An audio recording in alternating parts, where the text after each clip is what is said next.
Hello everyone and happy Sunday! I am Ninja Guy VR and today we're doing an awesome interview with an awesome person from an awesome game. I might be saying awesome a lot today. I'm very excited for what we have. So hopefully you guys are excited as me. But before we start this, I just want to let you guys know, when I was deciding to do an interview show, I was wondering, what can I make that makes me stand out, more than any other interviews? And, this one time I woke up and I was like, what if I wear a tie? Yes! Today I am wearing my very nice controller tie with some nice text.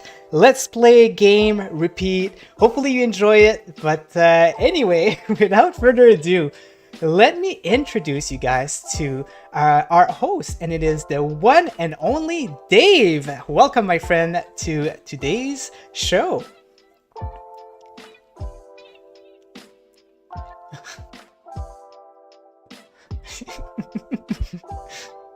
Yeah, I love, when I do my introductions, I always love seeing the people I'm in interviews reaction because they just don't know what they're getting into, right? So it's always nice seeing that.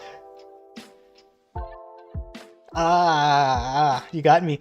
But yeah, like I said, very excited. We talked a little bit before the interview. I just couldn't stop talking. It's very nice. But today it's, we're here to give a spotlight to Underdogs and to give a spotlight to you. So first of all, can you maybe introduce yourself, Dave, for the people who don't know you?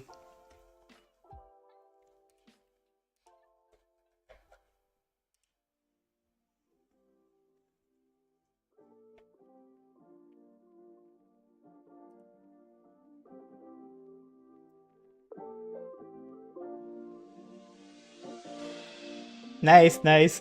And what about a little bit of history of you? Like, when did you started gaming up until when you decided that you want to make games?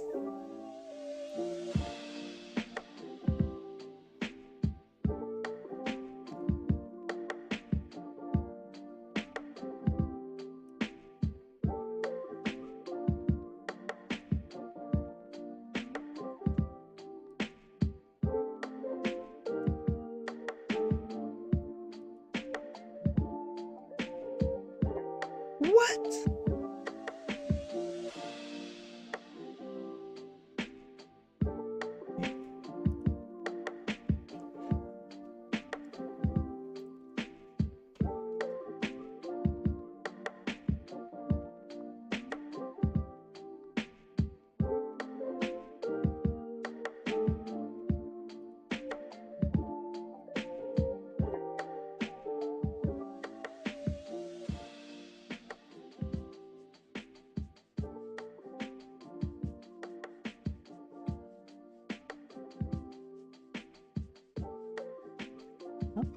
Very nice.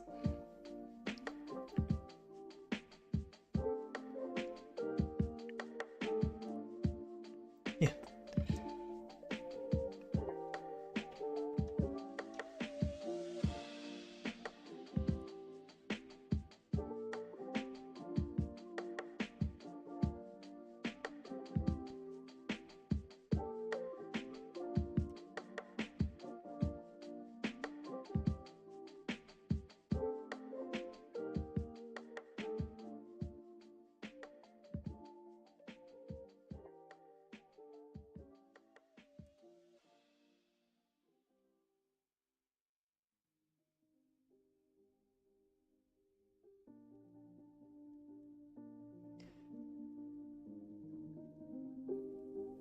That's very nice, and what a good opportunity to segue right into the studio, and that brings up more questions that I have that I'm building up, other than the document that I've give. But so, can you tell us how? Well, you did tell us how when Hamsa was created, but what was the decision that you guys made where you were gonna go at full on VR, right? This is where you decided to go on. This is only what you've been working on so far with the studio, and how did that happen?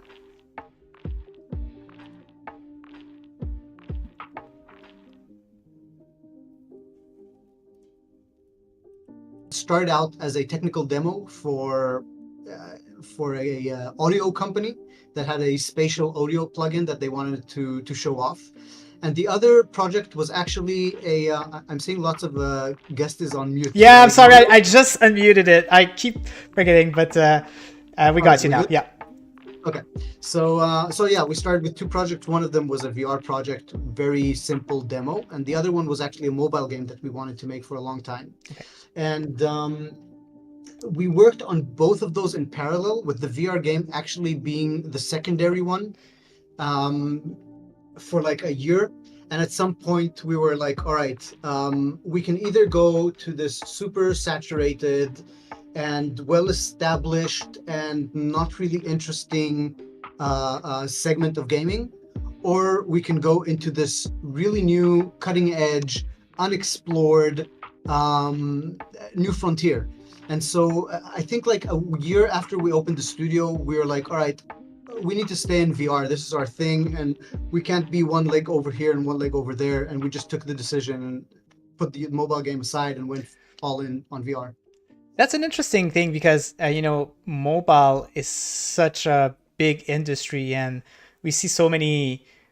Everybody has a phone, right? So it's such a big thing to break into, and VR, even though it's picking up, it's still kind of like a niche platform, a niche way to go in. So it could be a little bit risky, but from what I'm seeing so far, and this is something we'll be talking about later in the interview. It's been very successful for you guys, so I'm happy to hear that. And speaking of which, so how big is One Hamza now? How many people do you guys have working for you? I think we're 13 people right now, maybe 12. During production on Underdogs, we had a few freelancers from around as well. That concept art is not something we do in house, and some of the writing was done by freelance work. And but yeah, I think it's 12 people right now. We're five founders since day one, and yeah. Nice. So the five are like the decision makers, the people who work intensely on the game, we and we we delegate a lot of the decision making. We're partners. We have secondary partners group of three of our employees who are secondary partners as well. We're really trying to have like a um, uh, we want our pyramid of decision making not to be too steep. yeah. Okay. So that's the structure. Yeah. I like that. And I know that you mentioned that you're from His A Royale, but I just want to point that out. I don't see a lot of development team from the Middle East. So as soon as I went on your website and I saw One Hamza and I saw that you guys were from the Middle East, right from the desert, I think you guys are like promoting your team, right? It's just like incredible to see, people developing from all around the world. And I think unless I'm mistaken, but I think it's one of the first studio that I hear that is from the Middle East. So it's cool to see what the minds coming out of this. You guys are really open-minded and amazing at developing whatever you're doing. So I like that. Thank you very much. Yeah, I've been wanting to do this since I was a kid, like I said earlier. I'm 40 now. We opened the studio when I was 35 or so, and it took that long because there is no big, healthy, existing industry Mm, anywhere around, not in like 1,000 miles around. So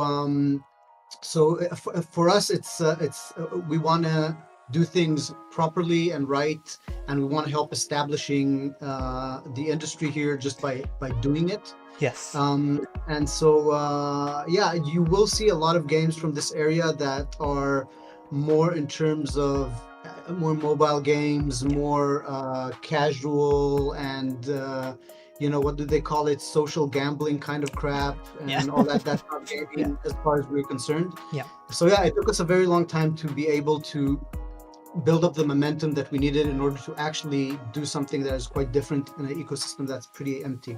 Yeah, that's good. And you know what? Because of that, I hope that it opened eyes to other studios around there, and we get to see more indie games made for consoles, made for VR, and all of that. So fingers crossed. Hopefully, you guys will make history. We'll hear about you guys from many more years and all of that.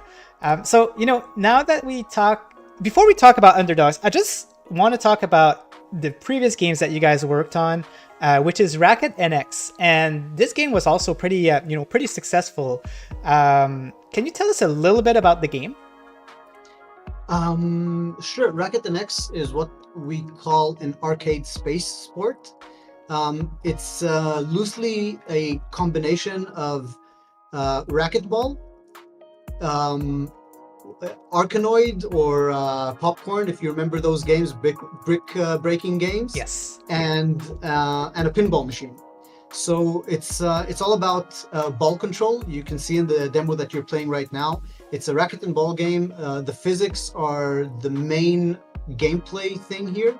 Controlling the ball is really a sport. Like, you can get extremely skillful with it in the game, and our top players just keep amazing us even till this day.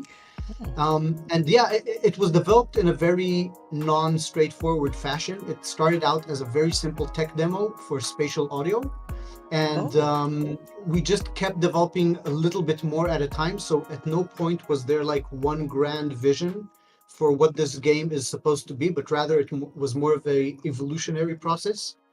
And yeah, we came out very early with the demo. I think it was 2016, and the final game came out maybe 2018, but it didn't really catch on before until we released it for Quest, and that's when it really started getting some legs. That's interesting. So Quest really opened your industry with the popularity of it. And Beerbo, man, thank you so much for subscribing.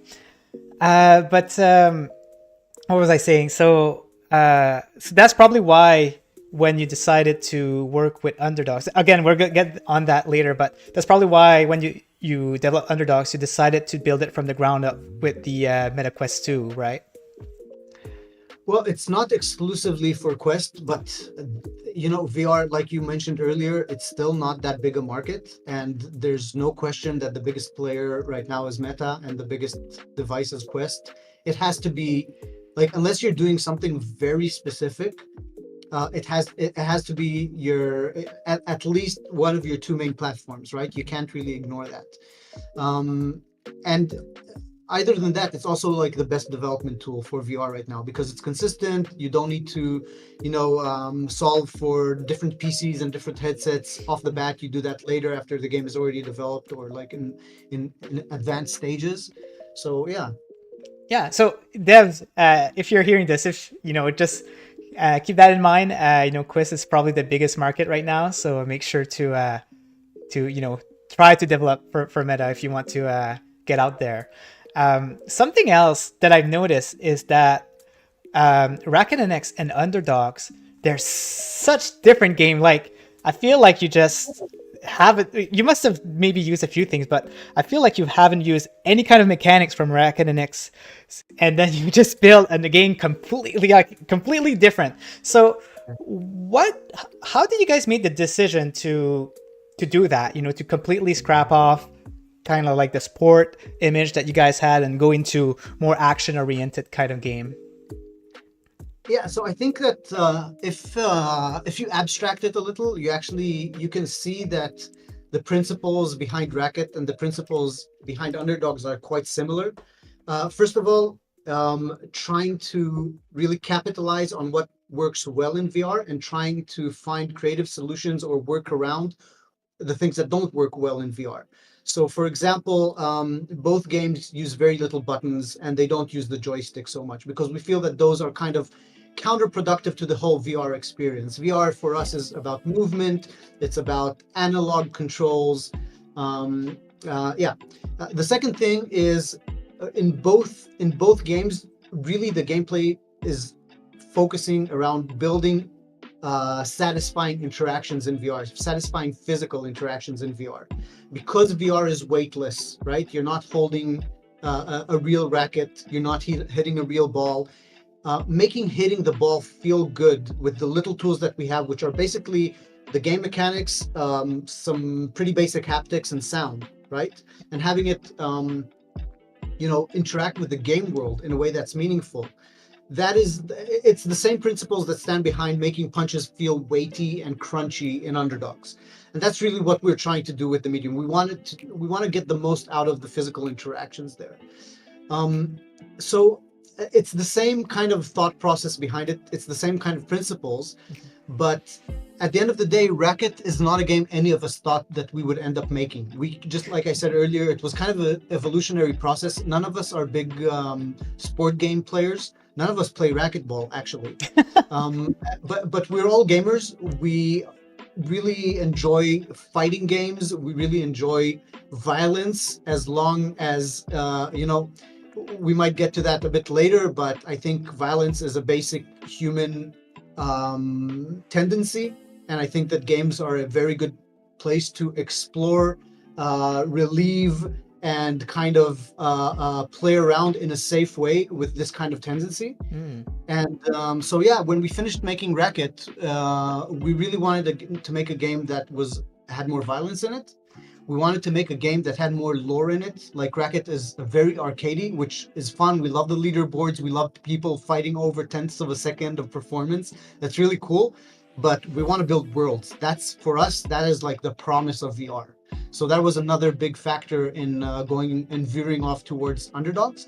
And the third thing is that whenever we come up with our third game, you will be asking us the same question, because we don't like staying in the same place for long.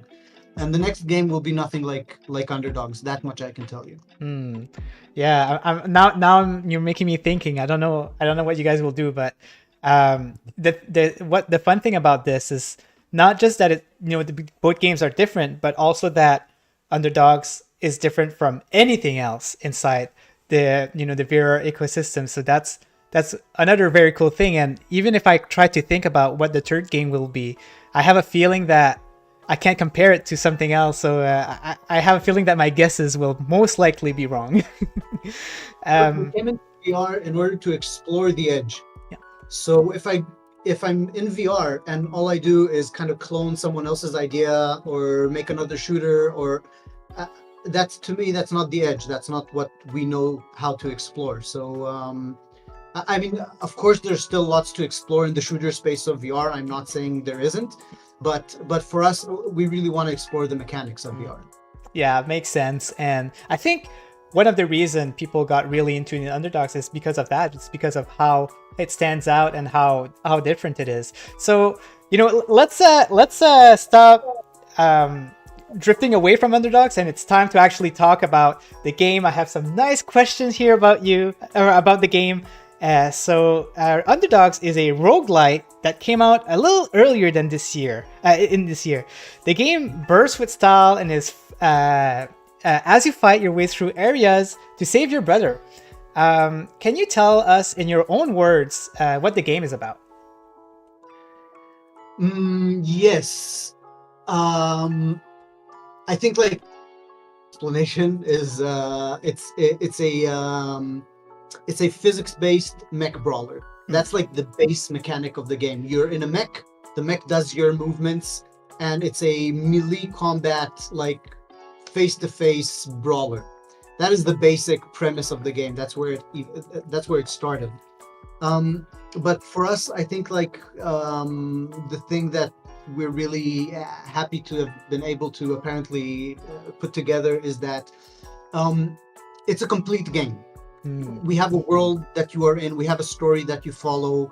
We have lots of different tech paths you can take, lots of different story paths that you can take. There is both a skill aspect to the game that you can keep improving on, and there's a progression aspect to the game inside the game that you can keep, like, getting better with. And so for us, like, I think that Underdogs is a game about risk taking. It's a game about violence, and it's a game about brotherhood. And I hope that we managed to get that across. Yeah, I can see. That's a really nice description. I'm pretty speechless. It's I think you've nailed it exactly of what the game is. And something that I really enjoy in mostly for me for games is the artistic style of games, you know, like the how beautiful it is crafted and things like that. And as you can see, guys, in the trailer, the artistic style is very unique, right? Like during the gameplay, it's like self-shaded, but with a very strict color palette in mind. You know, a lot of red, a lot of dark, you know, colors and all of that. And then when you look with the cutscenes, it's very comic book, cartoony, but with the same kind of, you know, color palette. So, Dave, how was the decision made for creating? Is having this artistic style in the game, and were there other ideas during a pre-production? Yeah, so I'm not sure if it's exactly an idea or a process that led us here. Obviously, we weren't looking to do anything realistic for several reasons. I mean, the platform can't carry it. We don't have realistic graphics, require a very big budget to produce. But also, if we're going to make something that's a bit fantastic, like a world that is a bit fantastic, we want the art style to be able to convey the vibe of the world. And so we were looking for an art style that has the grittiness and the darkness and that kind of vibe to it.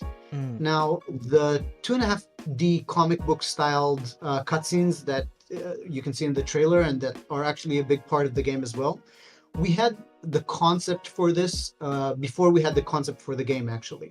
Like, we didn't even know that this would necessarily be part of the game, but we made experiments with this. I think it was like 2018 maybe, is when we started making some experiments with this comic book style thing.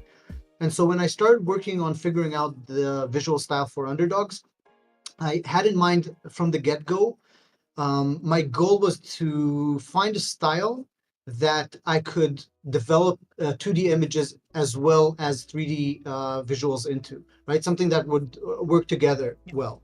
And so it started with a lot of shading work in 3D, and then a lot of work with our 2D artists.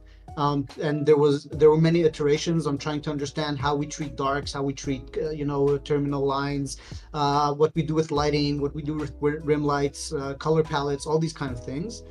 And I had a bunch of like artistic principles that I wanted to try out, like just compressing darks and having like a certain dark palette over everything and all these kind of things. And yeah, that was the process. I like that. So the process was made even before creating the game, right? I think you guys kind of made like a interactive comic book before the game came out, right? To explain some of the lore of the story and things like that? More or less. It wasn't in order to do anything, actually. The thing you're talking about is a small experiment we made in 2018. Okay. I think that's called Ghosts in the Machine. Anyone can find it on SideQuest. Just type in Ghosts in the Machine and you'll find it there. It's like 3-4 minutes of just basically a comic book strip. And a lot of ideas. We were working on a different game there, a different world, or so we thought. And a lot of ideas came together in this comic book, and it ended up being a template for us for how to do the comic book parts of Underdogs, but it also ended up being a template for what would become the Underdogs world later on. Very nice. Yeah. I see that. I see what you mean. It's a nice way to test out things and make sure that some works well, some that doesn't work well, and then make the perfect game for it. So let's talk a little bit about the mechanics. The way that it works when you're in the arena, you have to swing your arms, right? You're in this mech and you control your anything by swinging your arms. You can move by holding the grab trigger and then move around like a gorilla.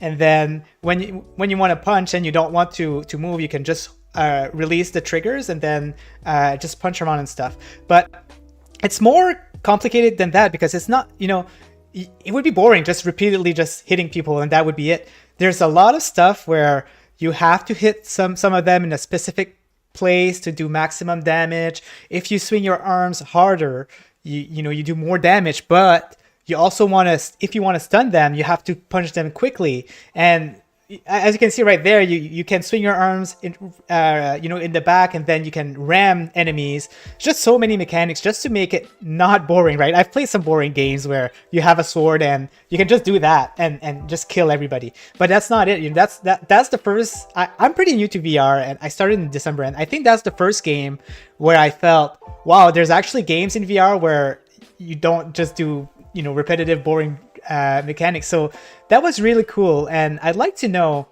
how was the development? How did you guys figure all that out, where everything would fit well, every player would enjoy the style, and what kind of difficulty did you get through the whole process? First of all, thank you. I'm glad you enjoyed it. This aspect of the game. We definitely didn't know what would work and what wouldn't in the beginning, and in fact a lot of the development is trying to figure that out. Just as an example, bashing, as we do now, where you just ram into an enemy with your bash guard.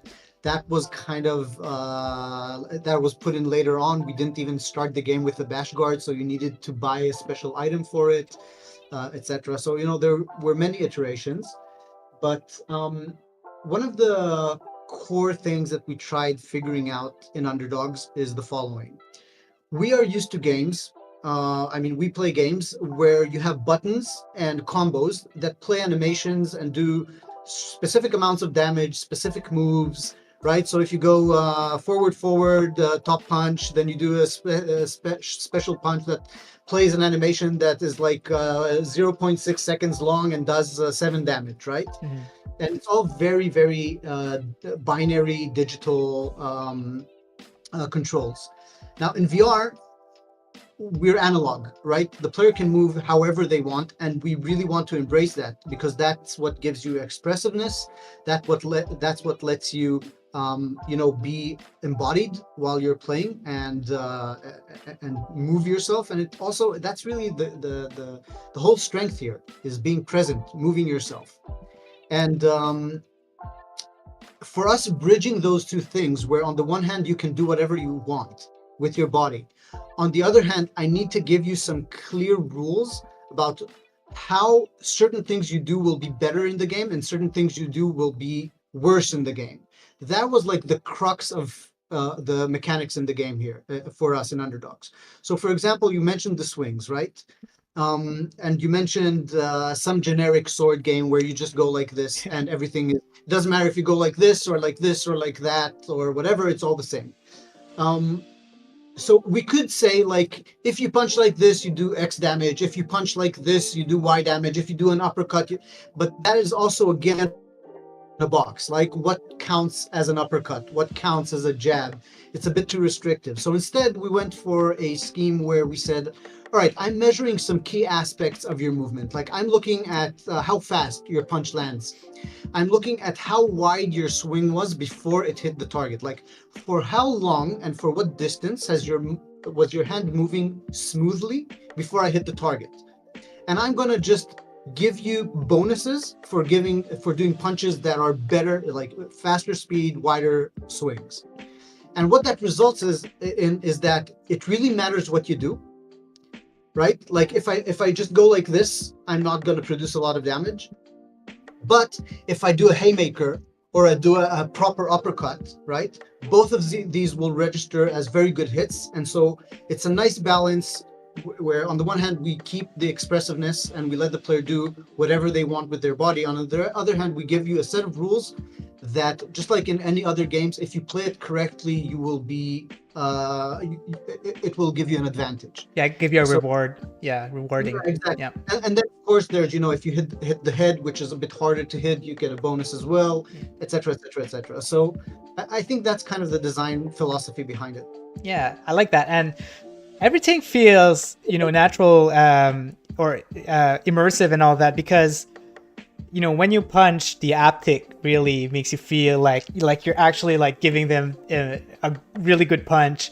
And, you don't just like do an uppercut and the enemy don't just do like that. No, he's gonna fly. And if there's spikes on the wall, like he's gonna hit them and that guy is screwed, it's really, immersive, or there's another word from someone who talked about that, embodiment. It's like as if you're there, right? That's the word I was looking for, and that really nails that. I think Ben Lang just made a video about that. Maybe that's what you're referring to. Yeah, they were talking about And he was synopsis, talking I think. Yeah. Right. He was using synopsis as a synapse as a reference, and I think the way he defined it, which I liked a lot, he made a separation between immersiveness and embodiment, Yes. where immersiveness is just like it is taking up all of your attention, and you are not being like your attention isn't drawn out to anything else, but where embodiment is about having your proprioception or like your feeling of your own body as a part of the game world. And I'm happy to hear that you enjoyed this aspect of Underdogs. Yeah, definitely, because you're in the machine, and for me, it's like a cult. Every time, I think you're gonna see it there. Every time I go in the ring, I have to touch the bling. Yeah, right there. I touch the bling because this is my good luck charm. You know, like I just do that, then my run is gonna run well. And these are the type of things that you just feel like you're in there, and you want to do your best and make sure that you don't lose and things like that. So it's very cool. I know that you, Dave, you consider me as a big fan of the game from what you've seen like online and things like that. But I gotta admit, I haven't finished the game yet. I'm having a lot of difficulty. I'm still having fun. I have about 6 or 7 runs in, and I'm still having fun. It's really fun. But I want to know, for someone who hasn't finished the game, how long would a run take? And in your opinion, how long would it take for someone to unlock everything in the game? Do you want the fuller answer or the shorter answer? Oh, always the fuller, definitely. All right. So the fuller answer is that it changes a lot, but the reason I think is interesting. One of the goals that we had with Underdogs is, if we have like the space of VR games, right? We wanted to make a game that is kind of somewhere towards the edge in the direction of PC indie games, right? We wanted to expand the market a little bit in the direction of traditional indie PC games, in terms of the style, in terms of the gameplay, in terms of the difficulty, in terms of the mechanics. And what that means is that our audience spans from the most casual players on Quest to the most hardcore gamers that have VR on Steam. So we have players who finished the game, unfortunately, as far as I'm concerned, in their first run. Yes. Right? Yes. They installed the game, they played it, and they played all the way through. And to me, that's bad news. Mm-hmm. On the other hand, we have players who have a hard time getting past the first boss. Oh, wow. That's also not great news. So I think ultimately we're in a pretty decent average in terms of difficulty right now. But one of our major milestones coming up after the update that we're working on right now is to provide a wider range of difficulties so that hardcore players can still find challenge even 10 hours into the game, and so that casual players have an easier time experiencing the entire game's content. So if I'm going back to the original question, I think how far did you get? Where'd you get? I almost always made it to the last boss. To the last boss. Yes. All right, then you're close to finishing. Yes. And I think the difference might be, did you get there with more health or less health, or did you get there with a better build or a worse build? And my guess is that any one of your next runs might be the one. Yeah. Like for us, the ideal is, and I think the analytics show something similar. Finish the game where successful, like unlocking all the items, that's a different question. I guess that's about double or more if they're diligent about it. Sorry, Dave. For some reason, you cut out right when you were gonna say how long a run take. Can you just see that part and then about 5 hours to finish the game. Okay. I think for a new player is the average, more or less. Okay, yeah, that makes a lot of sense. It took me to get to the last boss, it took me maybe about 3 hours on mine. But I am considered like I'm kind of like into speed running and things like that. So I do try to do it as fast as possible, right? So I could see people taking a lot more time in that case. But yeah, that's and it is and it is a roguelike, and a lot of the effort we put into the game is about making replayability interesting and fun, more content, different things that happen every run, etc., etc. So finishing the game is by no means finishing the game, as far as we're concerned. And I think that a lot of players will agree with that. That's good. And you just answered my next question, so I like that. I was gonna ask, what you made for the game to stay fresh, because it is a roguelike and you don't want to keep it boring, right? So that's right. So you unlock new items every time you do a new run, and different enemies, different different type of like elements in the arena, right? Like more geez, I'm having a blank, but yeah, more spikes and things like that. So yeah, and also different NPCs, different RNGs, where different events can happen when you're outside of combat, and those are randomized. There's a bunch of things, and this is probably the third thing that we talked about. The second thing that we're working on, which is a wider variety of difficulty levels. The third thing is adding more content so that each run can be even more different than the previous ones. So let's talk about that, actually. So since when the game released, it was a full release. Something I don't want to bash VR, but something that you see a lot in VR is games that are not complete with the promise of being completed in the future. But when Underdogs came out, it was a full game. You could complete it from start to finish, and you get your money's worth.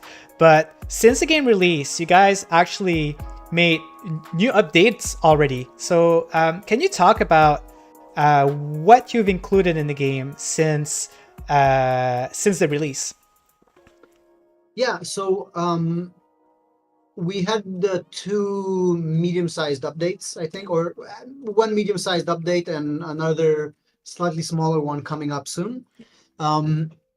We added a bunch of things to the first one that I think is more relevant to players who already own the game than players who are looking at it from outside.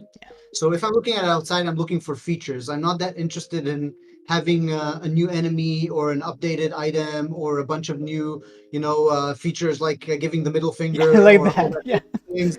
So these are the type of updates we were focusing a lot after the launch. This was a very, very rough production just because of the timetables, the complexity, financials, all that kind of thing. Yeah. 2 years is a very short time for this kind of game with this size of team, and so we focused for the first month or so on small things, because taking on something big, everyone was just dead. Everyone needed kind of to focus on smaller things and just be more of a casual kind of come to work, do some stuff, go home for a little bit after these crazy 2 years. So we were working, most of the updates have been around that nature since then, but we are in the middle of working on the Sandboxer update, which will be our first very big one.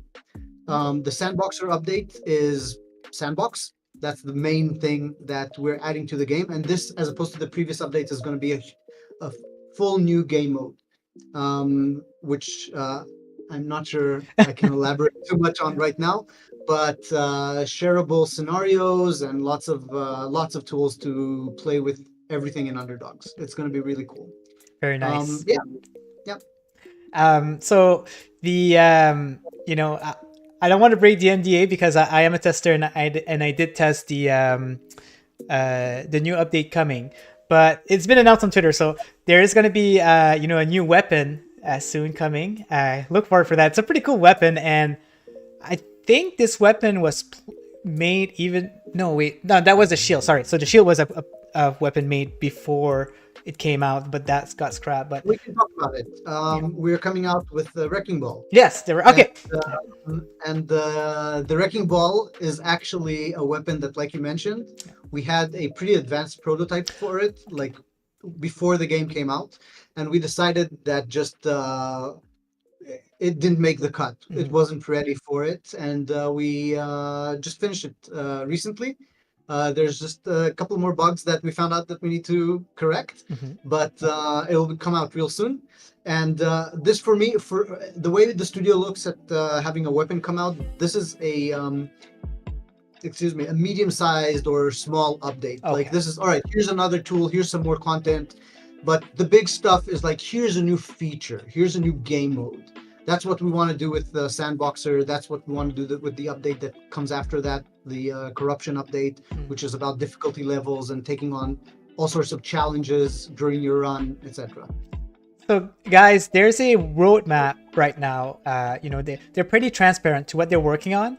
Have a look on their website. It's everywhere. Or if you go on Discord, it's in the announcement section. Speaking of which, so if you guys want to keep up to date with all the latest news of One Hamsa and Underdogs, I have a link to in my description for joining the Discord, and also some links on Twitter for One Hamsa and Underdogs. And even if you want to follow up Dave and see what he's doing, just follow him up. You never know what's gonna happen. And so speaking of which, so I've been wondering if the game, in your own opinion, if it's been doing well, if it went over your expectation.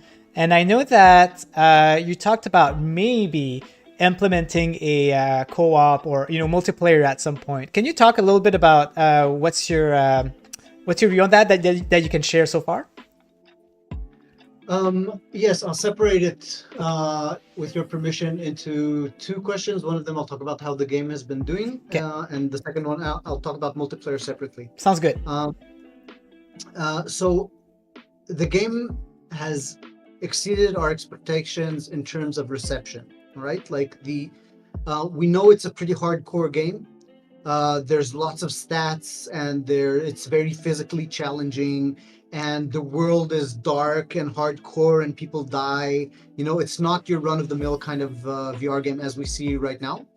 And we knew from playtesting that people who were inclined to like this kind of thing liked it, but until we actually launched, we didn't know if people would actually enjoy it, and we're just absolutely stoked. We have 98% positive on Steam and like 4.8 stars, I think, on MetaQuest, and lots of genuinely touching feedback from people. So we're very, very happy about that. At the same time, if you're looking at it financially, Yes. we're a studio of maybe 12 people right now. It's not a big studio. And at the same time, the sales that are doing, like, we're probably in the top 5 percentile, and this is like, you can just look at reviews, right? You can and extrapolate backwards from that. We have 700 reviews on Steam after 2 months. That's pretty nice. We have a similar amount on Quest. It's still a far cry from not only paying the bills for us going forward into continuing the game's development, but even just returning the investment on creating the game. Yes. Right? It's going to take a very long time for the sales to return on investment. And during this time, we still have a burn rate that the game can't cover. So for us, like, we finished the game, which, like I said, was a huge marathon for us. And it seems like there's no time to rest. We're back to hustling right away. Yes. And hustling is updating as frequently as we can, and trying to go on sales as frequently as we can, and looking for more sources of income, and just constantly investing a lot of our attention into how we keep afloat. Mm-hmm. Now, I'm saying this not as a complaint. We know this is VR, and this is what we're getting into, and this, like you were talking earlier about how going into this kind of market is a risky thing, and we are completely with both eyes open going into this. Risk is for us the thrill, the opportunity. That's what we're interested in. Yeah. But I think it's interesting for everyone who's interested in VR and likes the market, etc., to realize just how difficult it is to exist as a developer in the space. Because if you look at Underdogs and you say, wow, what a successful game, and yeah, it is successful in a lot of ways and comparatively to the market, and it's still a far cry from actually being self-sustaining. So I'm saying this just so you give developers some slack, and give developers, if they come out with a game that isn't quite finished but it shows promise, and if they focused on one thing but couldn't make a full-fledged huge universe around it. I get upset when people cut slack to games that don't deserve it, but there are so many games that deserve more slack in VR, and don't quite get it. So just so you know, it's a difficult market to develop in. Yeah, and I do appreciate you saying that. Like some people don't like to share these things, but I like it because you can open eyes to people of how it is, how working like that, and how dangerous it is, and how financially struggling it is. So I just appreciate you being transparent about that too, about how it's doing. Hopefully, eventually it'll get some more eyes. The more games you make, the more popularity, the more reputation the team will be. And hopefully you can get up there, like right equal with the finances that you guys have spent on. So yeah, just want to say, really appreciate you saying that, at least live. It takes a lot of, I'm going to say it takes a lot of balls. So thank you for that. I think it's important to keep these kind of things out in the open. I feel like we're in a strange place as a market, because on the one side, it still feels like a complete guerrilla, like support everyone, do everything so that the market stays there's a very strong community around it, and at the same time it feels like a lot of half-assed attempts at games get more credit than they deserve, which because of this kind of, we want VR to succeed, so we put up with things that we shouldn't put up on the one hand, and on the other hand we expect things that are still difficult to expect from this market. And I think that, again, we're all really sick of having these tech demo games that cost $30, and we're like, no, but I paid for a game. And at the same time, the market isn't big enough for people to be able to really produce a proper game, or for people with more experience from traditional gaming to make the move in. It's just not financially viable. So we're in a very strange space right now, and I think it's whatever we can do to have things out in the open so that people know where we stand, and so that the correct pressure can be applied to the correct companies, and the correct criticism or passes given to the correct games. I think that's important. That's true. And just to follow up on the second question that I forgot, sorry, about multiplayer, then it's a continuation of this, because multiplayer, we are really interested in making it for the game. We have a bunch of ideas that we really want to experience with the mechanics in the world of Underdogs, but making that means we need to disappear into our development cave for 6 to 10 months, right? That's how long it will take us to produce something like that, and do it in a standard that we're happy with. And in order to disappear for that period of time, that means you need to go into it with the salary of 12 people for 6 months ahead of time. And that's a huge margin of fat that you need to develop before taking on such an endeavor. And unless we get money from outside, it doesn't seem very viable. On the other hand, we are really adamant in not taking money, not selling any part of the company. We want to keep 100% ownage of the company. This is our company. It's our second home. So we are very keen to get a way to do multiplayer. We're really interested in it, but it's still very much in the wind. It's very quite undecided yet. So if you would have the opportunity, or how can I say that? If a publisher would approach you and you guys would have like kind of like the same vision, would you guys be open to do like a partnership with a publisher, or are you all into doing this all by yourself? So like I said, we're not selling any part of the company. The Okay. company stays hours. There are all sorts of deals for investing in a game or investing in development of a game. They don't really exist for a game that's already been out and for updating it because the big boom has already happened in a sense. But yeah, there's a bunch of different financial avenues that we're exploring. Like I told you, this year is for us going to be a hustle. Yeah. We want to keep developing the game for as long as we can. There's still a million things that we want to have in Underdogs, and that we had to cut, or that we only realized later, or that we want to add. And we're going to do everything we can in order to get that to happen. But it's going to require some business gymnastics. Yeah. Yeah. I get that. Yeah. No, just put all your ideas on Underdog too, and just make more money like that. That's how you do it. I know we're almost running out of time here, Dave, but there's a few questions in the chat I want to go through, and then there's one more kind of like subject that I want to get into because it's very important with the game. So, but if you run out of time, just let me know and we can just stop it.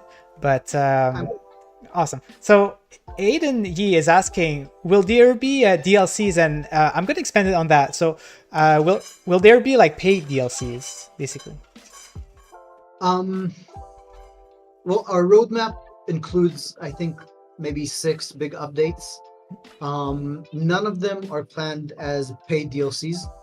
The only big chunk of the roadmap that is undecided is the multiplayer chunk. It might come out as a paid DLC. It might come out as a DLC. It might come out as a separate game. It might come out as an I can't tell at this point, even if we'll be able to make it. Yeah. But otherwise, everything in the roadmap is a free update. For now, okay. I mean, in the back, yes, and for now, you don't have like set in stone plans for anything paid, but it might happen later on. Good to know. The one thing that we might be adding is the soundtrack. If we manage to compile it, Yeah, we'll put it out as a DLC. If we do that, just so you know, we won't be taking a penny out of it. If we end up selling it on Steam, on Bandcamp, whatever, which is what we're trying to do right now, all of the proceeds will go directly to the artists and their labels. So that might happen, but otherwise, no paid DLCs. I hope so. I hope that happens. I'll be buying that right away. I was actually listening to the soundtrack this morning while taking my shower, so it's definitely something that I'll keep listening to. And K Perez here has another question. He says, will there be sandbox mode? And is that part of the sandboxer mode that you're talking about? That's the main mode that we're working on as we speak. It's actually looking cooler than even we imagined. Like there's going to be some very powerful tools there. Yeah, so the answer is yes, very much. Very nice. So I hope that K Perez is excited about that. And the last things I want to talk about is, like you mentioned, the soundtrack. It's something I should have put it earlier because this is something. I'm a very big video game music enthusiast, and the soundtrack is amazing. It's very unique because it's like a selection of UK grime style of music. It's the first time I hear this type of genre in video game, but it works so well with everything else, even when I started the game, all I was doing is just bobbing my head through the soundtrack while playing it. It's just crazy. So how did you guys make the decision to to include this type of music in the game? It was very early on, actually. There's something about, if you think about British hooligans, for example, right? Or just basically the type of street violence that you find in England, it's very different from the street violence you find in other countries. There's something very cold and psychopathic about it that I find enticing, right? And this was part of the inspiration for the world building, even though the game doesn't technically take place in England. And that's also why we went down that route, looking for this type of music. I mean, a lot of this stuff is like, a lot of these tracks I knew from before, but actually figuring out what the unifying style is, and finding and putting together all these different tracks from different artists. That came a bit later, but knowing that this is what we're looking for was pretty early on. Very nice. And was it a difficult process to get the license from these bands that you were all already familiar with? Yes and no. I mean, it wasn't technically difficult. Everyone was very friendly and cooperative, and a bunch of the music is also commissioned, and those worked really well for us. Everyone was great. The only thing is that anyone who worked with musicians knows that working with musicians is like herding cats. So if you're making a soundtrack that has like, I don't know what we have, like 15 different artists, and some of them are producers, some of them are MCs, getting it all together, is just, just like you keep having to take them all and put them in the center, and they keep disappearing. And but everyone was super stoked and super excited about the game and making music for it, etc. It was actually really nice. I like that. It's cool. My favorite. I think my favorite time with the music is in between fights, because when you choose your adventure and all of that. Because I only remember two of the music just on top of my head, but they're really kind of like chill and lo-fi. But at the same time, it's very kind of like badass, right? So it's like, I've never seen a mix like that, and it just works so well with the type of adventure you're going through in between the matches. So it's a very good selection of soundtracks that you got there. The background track in Act 1, there's different tracks for this part of the game in the different acts, and in Act 1, the background track from the maker called The Abyss is actually one of the first tracks that I was like, oh yeah, that's going in the game. It was just like an instant, the vibe here is exactly what I'm looking for. And and it's Ryder Shafiq, who is one of my favorite MCs. He's fucking amazing. And so yeah, that one was in the game from very, very early on. That's awesome. I like that. But man, I had so many more questions, but we ran out of time, guys. But I just want to say thank you so much, Dave, for coming today. Really appreciate it. I know that you're busy with the game because you have so many more work to do on it, and with the other project, I'm sure. Guys, so the game is available right now on Steam and on MetaQuest. So I've got a link in my description if you want to go ahead and get the game. It's right there. These guys, they really need the support, so check it out.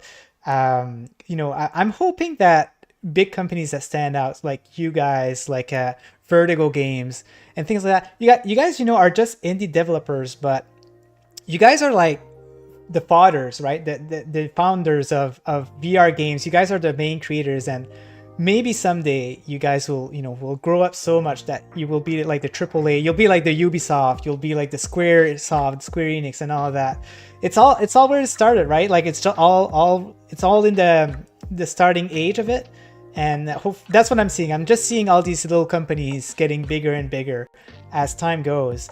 Also, one last thing, just I want to say, guys, is that Hamsa is maybe looking into getting the game on PSVR 2. We'll see how that goes. Hopefully they can make it happen. I know a lot of people have requested that, so let's hope that this happens. But again, thank you very much, Dave. Hopefully I can get you back on the show, maybe on the next game or on the next big update. But yeah, I really appreciate it. Enjoy the rest of your day, and see you on the Discord. Thank you very much, and thanks for hosting this. I appreciate it a lot, and I'll see you in Discord as well. Awesome. Bye, everyone.